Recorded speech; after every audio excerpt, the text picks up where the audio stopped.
కడప జిల్లా బ్రహ్మంగారి మఠం మండలంలోని మల్లేపల్లి గ్రామ సచివాలయం రైతు భరోసా కేంద్రాన్ని మైదుకూరు శాసనసభ్యులు శెట్టిపల్లి రఘురామిరెడ్డి ప్రారంభించిన అనంతరం మూడుమాల పంచాయతీలోని రైతు భరోసా కేంద్రం వెల్నెస్ సెంటర్ ప్రారంభించారు. అనంతరం నాగిశెట్టిపల్లి గ్రామ సచివాలయం, రేకులకుంట 1 సచివాలయం ప్రారంభించారు. రేకులకుంట గ్రామ సచివాలయం వద్ద దాదాపు 50 కుటుంబాల మేర శాసనసభ్యులు రఘురామిరెడ్డి ఆధ్వర్యంలో వైసీపీ కండువాను కప్పి తెదేపా నాయకులను పార్టీలోకి ఆహ్వానించారు. మరి మనం చూస్తున్నాం 2014 నుంచి 19 వరకు చంద్రబాబు నాయుడు పరిపాలన చూశాం. 19 నుంచి 24 వరకు జగన్మోహన్ రెడ్డి గారి పరిపాలన చూస్తున్నాం. ఒక్క దఫా బేరీ చేసుకోండి అని చెప్పి నేను చెప్తున్నా. ఒక్క దఫా బేరీ చేసుకోండి. చంద్రబాబు పరిపాలనలో 2014 ఎన్నికలప్పుడు ఎన్ని హామీలు ఇచ్చాడో మనందరికీ తెలుసు. రైతు రుణాలు మాఫీ అన్నాడు, డ్వాక్రా సంఘ రుణాలని మాఫీ అన్నాడు, ఇంటికో ఉద్యోగం అన్నాడు. ప్రతి ఒక్క రైతులు ఎవరైనా కానీ బంగారు తాకెట్టు పెట్టి లోన్ తీసుకుంటే బ్యాంకుల్లో పువ్వుల్లో పెట్టి బంగారు ఇడిపించాలి.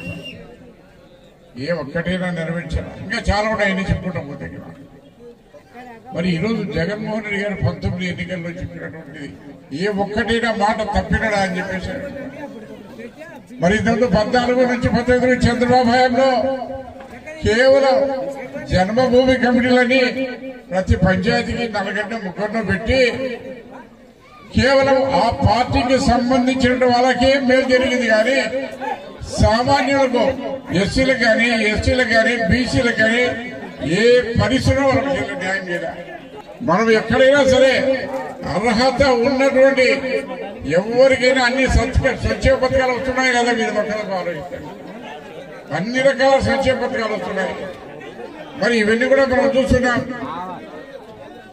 మరి ఈరోజు జగన్మోహన్ రెడ్డి గారు ఒకటే చెప్తున్నారు, అయ్యా చంద్రబాబు పరిపాలన మీకు మేలు జరిగితే చంద్రబాబు మేలు, లేదు నా పరిపాలన మీకు మేలు జరిగిందంటే ఖచ్చితంగా నాకు సహాయం చేయండి అని చెప్పి అడిగేంత శక్తి ఎవరికి లేదు. మరి ముఖ్యంగా రేఖలకుంట నాకు అత్యంత ఆప్తులు ఉన్నటువంటి గ్రామం రేఖలకుంట. నాకు ఇప్పటి నుంచి కాదు, మొదటి నేను రాజకీయాల్లో ఉన్నప్పటి నుంచి కూడా రేఖలకుంట అంటే నాకు ప్రత్యేకమైన అభిమానం. మరి ఇంతమంది వీరాన్ని చెప్పాడు. ఒకప్పుడు భూతపురాయణ మండల ఉపాధ్యక్షులుగా చేశారు. ఈరోజు రాజా వాళ్ళ భార్యను ఉపాధ్యక్షులుగా చేశారు. ఇదే కాదు, ఇంకొకటి మర్చిపోయినారు. మన రామాపురం ఓబయ్య గారిని మండలాధ్యక్షుడు చేయాలని ఆ రోజు ఎంపీటీగా పోటీ పెట్టించారు. ఆయన గెలిచితే మండలాధ్యక్షుడు అయినాడు. కానీ దురదృష్టవశాత్తు ఆ రోజు వెంకటే ఓడిపోవడంతో ఇది మన ఓడిపోవడంతో ఓబయ్య అప్పుడు చక్రవర్తి అని చెప్పేసి అక్కడ ఒకతను బీసీ క్యాండిడేట్ ఉంటే బీసీకి అతను ఇవ్వాల్సిన పరిస్థితి వచ్చింది. లేకపోతే ఆ రోజు ఖచ్చితంగా ఎంపీపీ పదవి కూడా మీ పంచాయతీకి వచ్చింది. మరి అన్నిటికి మించి మేము కూడా చెప్తారా, ముఖ్యంగా ఇక్కడ మేజర్ గా ఉండేది పట్టణ. ఒకప్పుడు 2004 ముందు పట్టణాయిలంతా బీసీలో ఉండే, ఓసీలో ఉండేవారు. అది ఓసీలో ఉండేది 2004 వరకు. ఎప్పుడైతే 2004లో ముఖ్యమంత్రిగా రాజశేఖర రెడ్డి గారు వచ్చారో ఆ టైంలో పట్టణాయిలందరినీ బీసీకి చేసినట్టు ఘనత స్వర్గీయ రాజశేఖర రెడ్డి గారిని మర్చిపోవద్దని చెప్పి.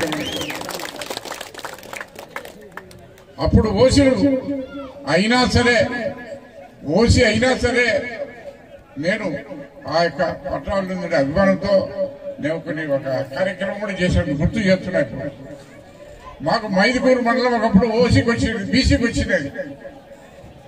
మైదుకూరు మండలం ఓసీ బీసీకి వచ్చింది అప్పుడు. అయితే నా మనసులో ఎదురిగి ఆ జాలవరం నాయుడు వాళ్ళ కొడుకు రామసుబ్బయ్యను పెట్టాలని చూశాం. కానీ వాళ్ళది ఓసీ కింద ఉంది. అయినా సరే ఒక తప్పుడు ధృవీకరణ పత్రాన్ని బీసీ అని తీసుకొచ్చి పెట్టి ఆయన మండలాధీశం చేసిన 5 ఏళ్ళు చేయించారు. ఓసీ అయినా బీసీ అని చేయించారు కనుక మీ రెడ్డిగా ఉండే అభిమానంతో నేను చేయించాను. ప్రతి ఒక్కరికి తెలుసు, ఉన్నాడో లేదు మీకు తెలుసు. మరి ఇది మంచి మంచి కార్యక్రమాలు చేస్తున్న జగన్మోహన్ రెడ్డి గారు ఈ రోజు మనం ఒకటే చెప్తాడయ్యా, మేము సిద్ధం అంటున్నాడు. సిద్ధమని రేపు 3వ తారీఖున ఫిబ్రవరి 3వ తారీఖున అనంతపురంలో జగన్మోహన్ రెడ్డి గారు ఎన్నికలు సిద్ధమని చెప్తూ మరి యొక్క పోస్టర్ రిలీజ్ చేసి ఆ రోజు లక్షలాది మందితో అక్కడ సమావేశం ఏర్పాటు చేయాలని నిర్ణయం తీసుకోవడం జరిగింది. దయచేసి ప్రతి ఒక్కరూ ఆ కార్యక్రమానికి అనంతపురంకు రావాలా, కఠిన బస్సులు కూడా ఏర్పాటు చేయడం జరుగుతుంది. దానికి కానీ ఇప్పుడు పోస్టర్ రిలీజ్ చేస్తున్నాము. దయచేసి అందులో పోస్టర్. మరి ఈ రోజు మనం చెప్తున్నాం, మనం సిద్ధంగా ఉన్నాం ఎన్నికలకు. ఎందుకంటే మనం చేసినటువంటి మేలు ప్రజలకు తెలియజెప్తున్నాం. ప్రజలే మనకు న్యాయ నిర్ణేతలు, ప్రజలతోనే మనకు అలయన్స్. చంద్రబాబు మాదిరి పవన్ కళ్యాణ్ లేకపోతే బీజేపీలో ఇంకోటి మనం ఎంపలాడంలే. మంచి స్కూల్స్ పెట్టి వారికి అన్ని రకాల ఆదర్శంగా నిలబడి చేసినంటే మీరు మమ్మల్ని ఆదరించండి.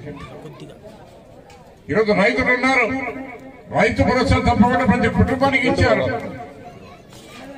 ఇన్సూరెన్స్ ఇచ్చారు, ఇన్పుట్ సబ్సిడీ ఇచ్చారు పంట నష్టపరి గారు. మీరు ఎవరిని అడిగారా? మరి ఎదురుగా బడిపోయి పిల్లలందరికీ అమ్మఒడి ఇస్తున్నారా లేదా? మన రాష్ట్రంకు ఉంది, మన వాలంటీర్లకు ఉంది.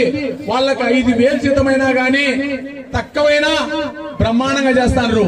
ఈ రోజు ఎవరు ఏ గ్రామం లేకపోయినా నాకు పింఛన్ రాలేదు, నాకు బియ్యం కార్డు రాలేదు, నాకు ఈ సమస్య ఉన్నాయని ఏలెత్తి చెప్పే ఏకైక వ్యక్తి ఎవరున్నా గాని ఛాలెంజ్ చేస్తాడా? దయ ఉంచి ఎవరు లేరు. అంత ముందైతే పింఛన్లకు గతి లేదు. మొత్తం జన్మభూమి కమిటీ పెట్టి వాళ్లకు అనుకూలమైన వాళ్లకు ఏదైనా బియ్యం కార్డు గాని పింఛన్లు గాని వైఎస్ఆర్ పార్టీ ఇంకొకరైతే కొంతమందికి లెక్క తీసుకొని 5,000 10,000 జన్మభూమి కమిటీ వాళ్ళు రికమెండేషన్ చేస్తున్నారు. ఇప్పుడు అంతా లేదు, అందరూ సమానమే. ఈ రాష్ట్రంలో ఉండే అన్ని కులాలు గాని అన్ని పార్టీలు గాని నాకు సమానమని చెప్పి ప్రతి ఒక్కరికి సమస్య తీసిన ఏకైక వ్యక్తి మన జగన్మోహన్ రెడ్డి. అందుకే మన ముఖ్యమంత్రి జగన్మోహన్ రెడ్డి గారు అంటారు 175కు 175 ఎందుకు రావు? మనం ప్రతి కుటుంబానికి సాయం చేశాం. ప్రతి కుటుంబం లబ్ధి పొందింటే నాకు ఓటేయండి. ఎవరైనా లబ్ధి పొందలేదనుకో నాకు ఓటు వేయాల్సిన పని లేదని చెప్పిన ఏకైక ముఖ్యమంత్రి ప్రపంచంలో ఎవరన్నా ఉన్నారంటే మన ముఖ్యమంత్రి జగన్మోహన్ రెడ్డి గారు. ఎవరైనా గానీ సార్ ఐజేలేదంటే మళ్ళా ముఖ్యమంత్రి అయినాక చేస్తామంటాడు. నేను ఇప్పుడు మీకు ముఖ్యమంత్రిగా మీకు ఏదైనా ఆదాయం గానీ మీకు ఏదైనా లబ్ధి పొందింటే ఓటు వేయండి అని చెప్పిన ఏకైక ముఖ్యమంత్రి మన జగన్మోహన్ రెడ్డి గారు. ఒక్కసారి మీరు ఆలోచన చేయాలి. టీడీపీ వాళ్ళు, చంద్రబాబు నాయుడు టీడీపీ పార్టీ వాళ్ళు మన దగ్గరికి ఎందుకంటే 3 నెలలుంది. 3 నెలల్లో ఏదో ఒకటి చెప్పి మభ్యపెట్టి మోసం చేసి మళ్ళా ప్రభుత్వాన్ని ఏర్పాటు చేసుకుని అందరికి పంగనామాలు పెట్టాలని అంటారు. ఒక్కసారి మీరు ఆలోచన చేయాలి. మన ఓటు అనేది 5 సంవత్సరాలకు ఒక్క ఓటు ఒక్క రోజు ఉంటది. ఆ ఓటును వాళ్ళు మభ్యపెట్టి మీకు 1 కిలో బంగారము లేకుంటే ఓటుకు ఒక 10,000 బెంజీ కారు లేకుంటే ఏమైనా చేస్తామంటారు. ఎందుకు? పొద్దుపోయేదానికి. ఒక్కసారి మన ముఖ్యమంత్రి చెప్పిన 10 రకాల వాగ్దానాల్లో 10 నెరవేర్చిన ముఖ్యమంత్రి మన ముఖ్యమంత్రి జగన్మోహన్ రెడ్డి. ఆయన 2014లో 10 హామీలు ఇచ్చి ఏ ఒక్క హామీని గాని నెరవేర్చకుండా మొత్తం నట్టేయడం వచ్చింది.